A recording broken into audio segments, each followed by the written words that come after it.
used many times in 1 year when I was teaching in the United States, made me think back to the core mission, the core objectives of education, and the role that education plays in a society.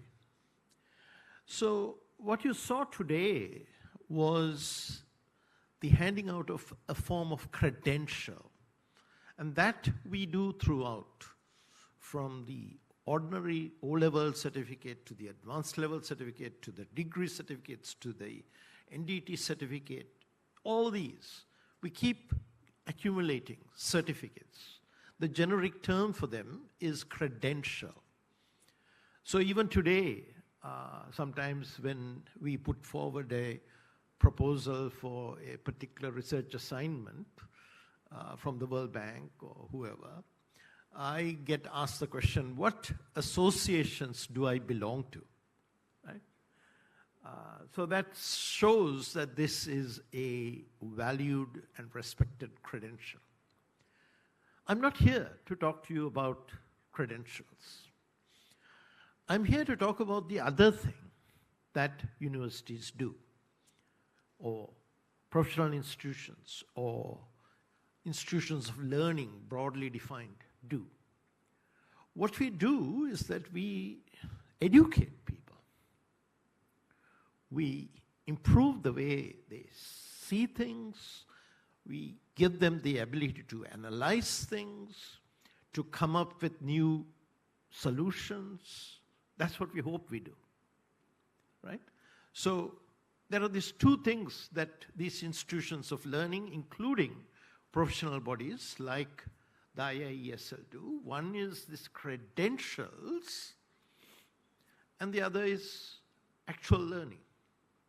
Sometimes these things work at cross purposes, and one sacrifices learning for credentials, and some people sacrifice credentials for learning.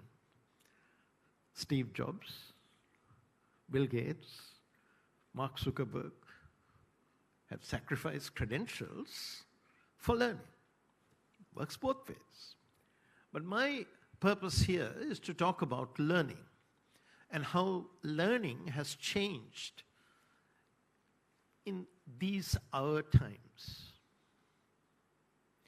So if you think back to the old days, there was I would say a misconception even then that one could complete one's learning during that period of one's life that was spent in a formal institution of learning. That is a misconception. It is proved by the existence of professional bodies. Because if all learning was completed, why do you have professional bodies? And why do professional bodies engage in continuous professional development, CPD? Why do they do that? Because of that understanding that learning has to continue throughout. That without that refreshing of knowledge, that old learning will be obsolete and not very useful. So the path that you have set foot on today, actually you set foot on this path some time ago, the path that you're proceeding on with this additional step that you took today is one that recognizes this, appreciates this need for learning. I said what I'm going to do is I'm going to say what the difference is now as against 50 years ago. The difference now is that the world is changing very, very rapidly. Much more rapidly than it was in my parents' time, and perhaps more rapidly when I was in school. In my organization, we have a data analytics unit. We look at millions of data points, and we try to discern the patterns from using something called machine learning that is now described by everybody as artificial intelligence. It's the most commonly used form of artificial intelligence, but let's leave that aside. Let's say even that we do artificial intelligence, right? And one of the best people that went through that system, as he was leaving, I sort of, he went with a full funded scholarship and admission to the PhD program at the University of Michigan, which is one of the best programs in the United States. And I was asking him, I said, Dhananjay, how much of this stuff? He had publications, conference papers, etc. I said, how much of this stuff did you know when you came here? No, I learned it all here. I said, from us? No. Doing the work, doing online interactions, online courses, etc. Now, this is one of the best products of the computer science department at Moratuwa, right? So that foundation that was laid at University of Moratuwa was, I would say, invaluable. But what he was actually using was things that he had learned in the last 2-3 years, right? If you really think about it, if you think about large language models or something like that, I mean, how is it possible for a university to teach about large language models, really? Because that's sort of today's news that we learned about within the last 12 months, right? So unless the people at the university kept up their knowledge, and unless the students keep up their knowledge, there are no textbooks. How would they be able to do these things, right? So that is the fundamental aspect of the speed at which knowledge changes and learning must occur. So unless you appreciate that quite some portion of your time has to be devoted to learning. Again, I'll go back to a concrete example. I like to describe my organization as a learning organization, part of our self-identity. So it has sort of gone through the system, even though I'm no longer the CEO. We have a situation where we have timesheets because we do multiple assignments and we have to bill them to different funding lines. We ask the researchers to fill in the timesheet, and it's okay to fill in the timesheet saying I was doing an online course. That's perfectly all right. So we calculated, once we sat together and we calculated how much of that time had been spent. So we have people who do this cutting edge data analytics, or you call it artificial intelligence kind of work. And we have the others who do more law, economics kinds of research. The latter group was spending about 15% of their time on the timesheets. So, what they were doing at home wasn't going into the timesheets. On the timesheets, about 15%. These people, the data analytics team, was spending about 30% of their time on learning. And even in the learning category, we had a thing, learning through work and learning in a formal sense, right? And that is sitting and actually watching a lecture from Johns Hopkins or whatever, right? So now you can see that if we are serious about it, we have to put our time behind it. Time behind learning. That's important because everybody has demands on their time. One could say that the only scarce thing in the world is time, right? Time and attention are the really, truly scarce things, right? So you have to put your valuable resource of time and attention to learning. Now, I come back to credentials. Some of these guys, some of these women, I have more women in my organization than men, they like to have credentials too. And sometimes the credential actually contributes to learning. So with a lot of these online courses that you can look at, depending on your subject area, particularly in this information technology area, there are lots of those that I'm familiar with, but I'm not familiar with all areas, but I'm sure there are. They give you the learning for free, but they charge money for the credential, right?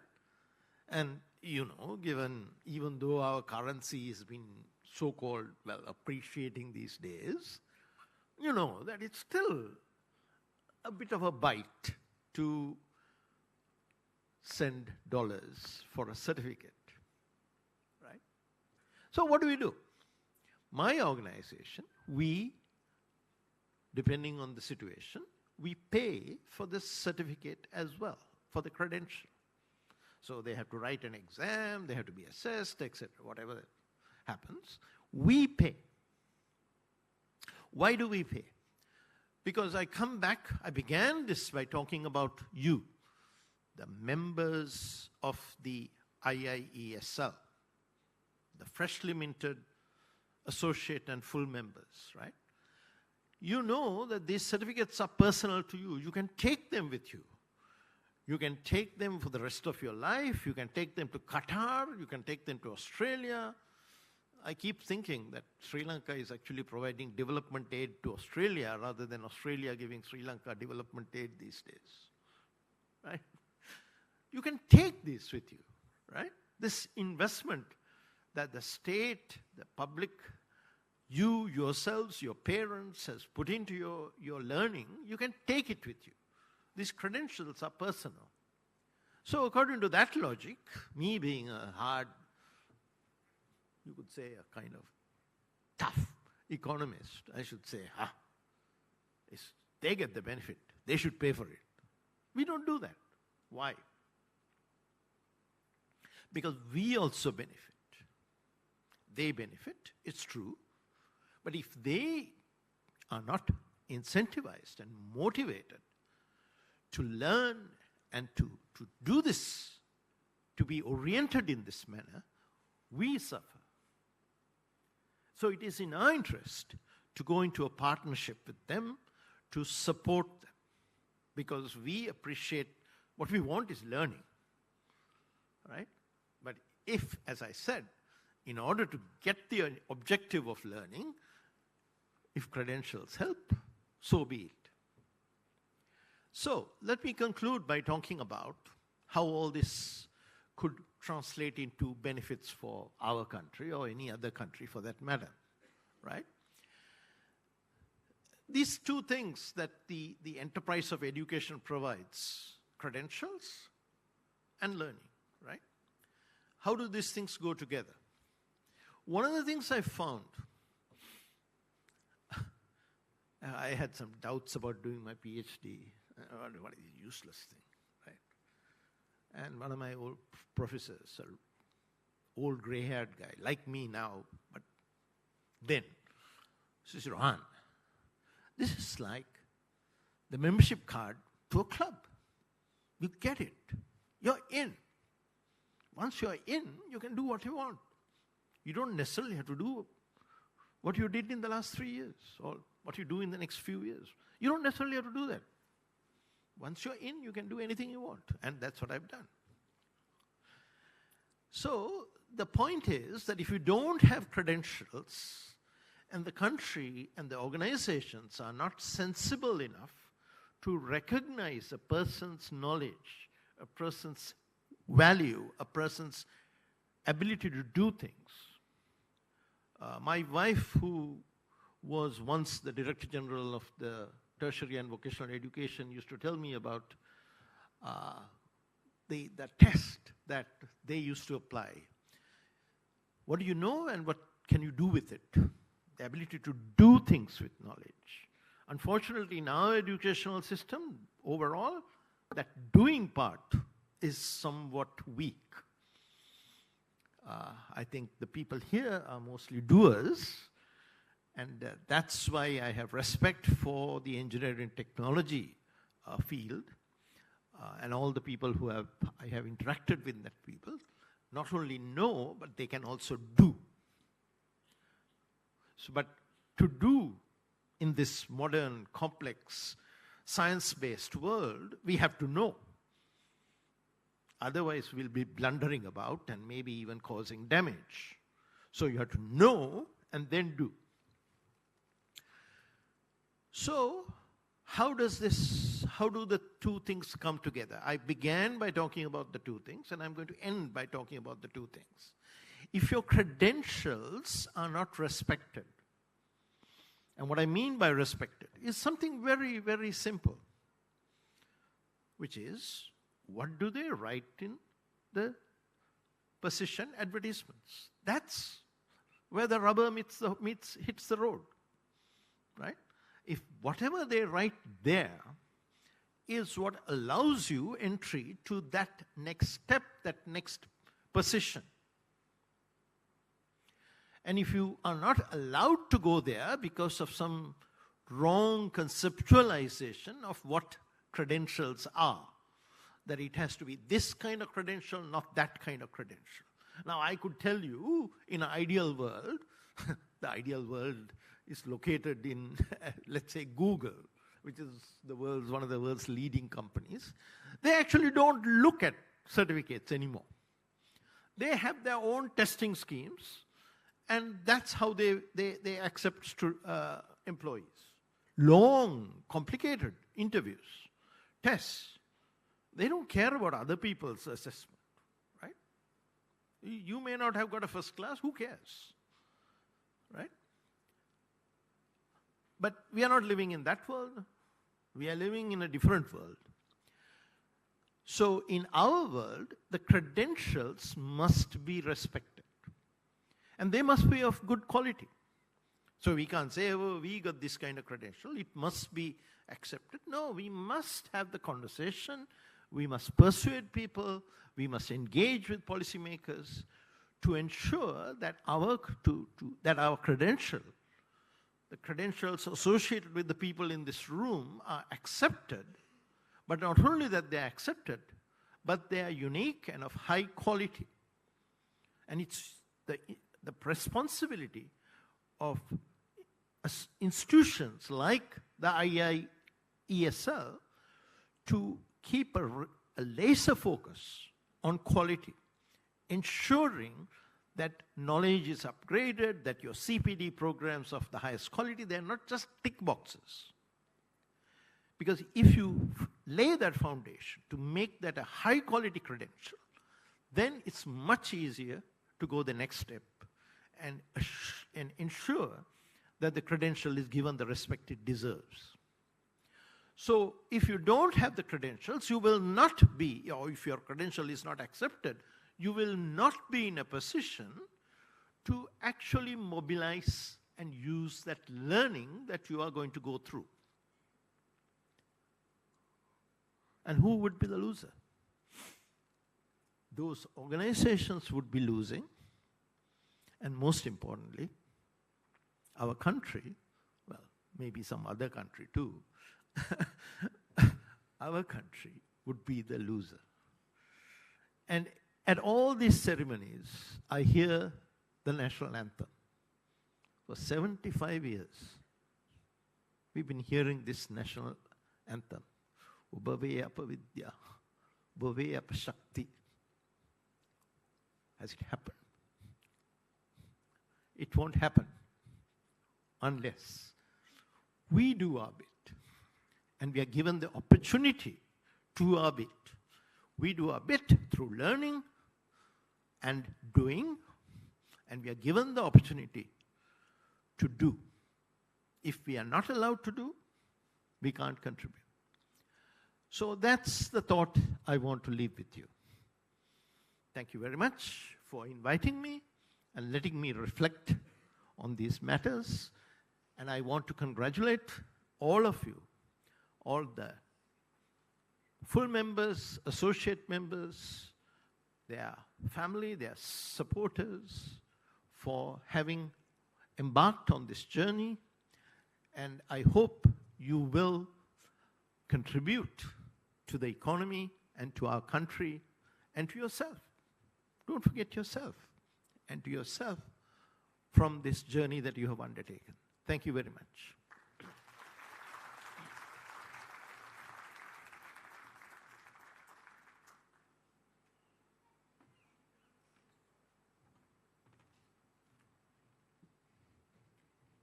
Thank you very much to our esteemed chief guest. Very important words indeed, ladies and gentlemen. It is now your chance, the members and associate members of the Institution of Engineers, to show that your learning can lead to something that you can do for yourself and your country and for the world. So thank you very much, ladies and gentlemen. I'd like to invite the president of the IIESL, Engineer Dr. Mrs. Badrani Thoradenia, with President-elect Engineer Chulabe Sampat Pereira, to please present these mementos to our guests.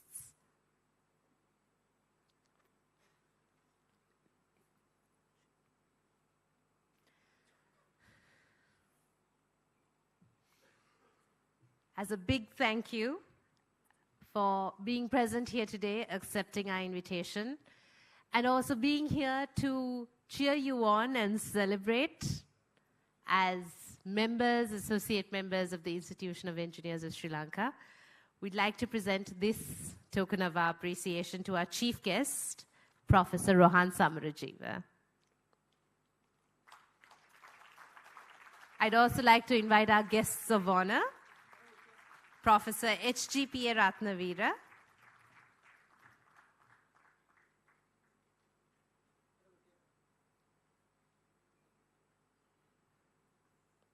thank you very much, sir.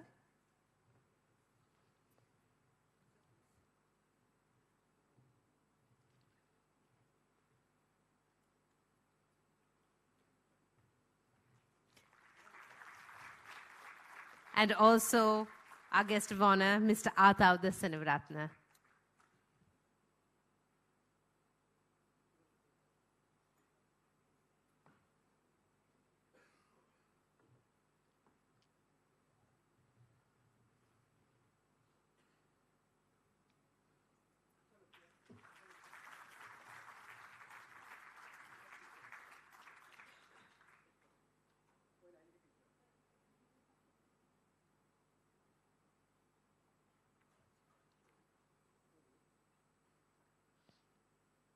Thank you. Let's give them a big round of applause, ladies and gentlemen. Thank you very much for taking the time to be here today. And I would like to invite the Acting Secretary of the Institution of Incorporated Engineers of Sri Lanka, Engineer Mahesh Babalagama, to propose the vote of thanks.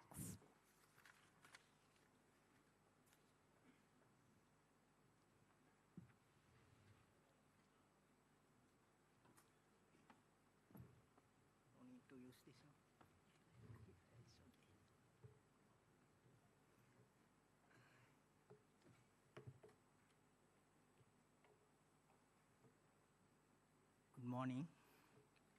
The chief guest, Professor Rohan Samarajiva, the founder and chief executive officer at LIRN Asia. Guest of honor, Professor Rohan Ratnavira, Dean Faculty of Engineering and Technology, the Open University of Sri Lanka. And guest of honor, Mr. Atauda Senavaratna, Director General, Sri Lanka Institute of Advanced Technological Education, and the President of Institution of Incorporated Engineers Sri Lanka, Dr. Engineer Badrani Thoradenia, the representative of Director Principal Institute of Engineering and Technology, Mr. Anjan Gamage, immediate past presidents, trustees, and members of the council.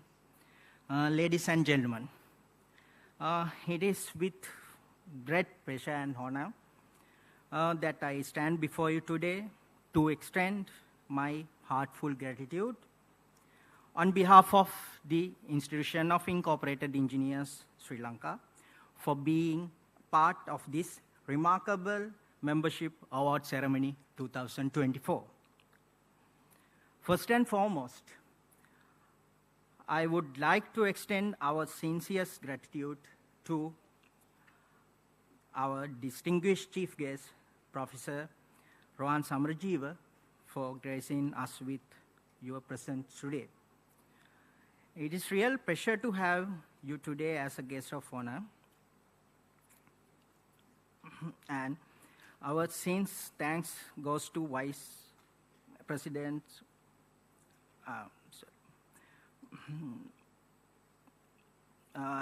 It's a real pleasure to have you today as a guest of honor, Professor Prasanna Ranavira and Mr.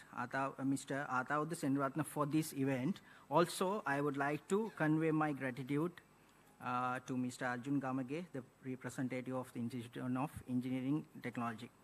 Our sincerest thanks goes to the Vice Presidents and the Chairman of the Membership Committee, Engineer Upali Gunasekara, and the Event Coordinator, Engineer Indika Deshapriya, for outstanding organized skills and meticulous planning of this event's success. And also to our esteemed President, Engineer Dr. Bandan Toradinia, your visionary leadership has set a tone excellence for this event. We are grateful for your unwavering support and commitment to the success of the Membership Award Ceremony 2024. A heartfelt thanks extended to the member of Membership Committee and the members of the Council who have dedicated their time and expertise to ensure the event align with the objectives.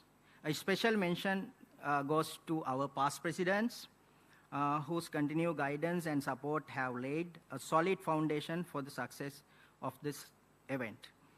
Your wisdom and experience and continuous support to shape the directions of the institution. I would like to express our deepest appreciation to everyone, our esteemed members, and their well-wishers who have contributed tirelessly to the success and growth of our organization. Your dedication, passion, and unwavering commitment have been the driving force behind the achievements, and for that, we truly grateful. Last and but not least, our gratitude extends to the staff of IISL who work dignity behind the scene, and our sincerest appreciation goes to the dedicated professional Z Studio and handling the photography and videography of the event, and the compere Ms. Nipuni Samarasekara for the great support for the success of this event. As we celebrate this milestone and honor our deserving members, let us recommit ourselves to the value of the principles that unite us and drive us forward together. We have achieved so much, and with your continuous support and dedication, the possibilities for the future are endless. Once again, thank you everyone who has made this ceremony possible. Your contributions are truly appreciated and valued more than words can express. Thank you.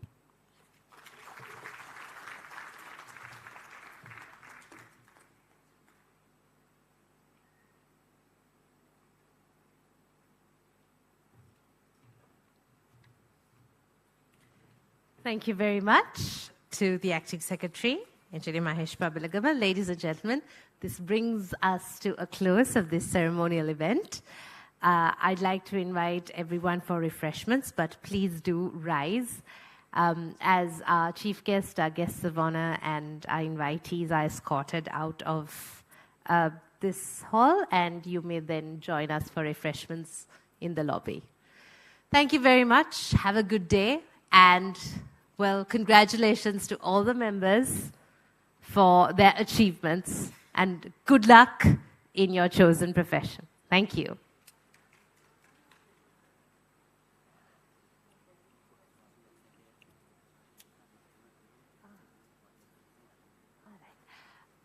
Those who have not taken their photographs, you can take the official photographs from the studio downstairs.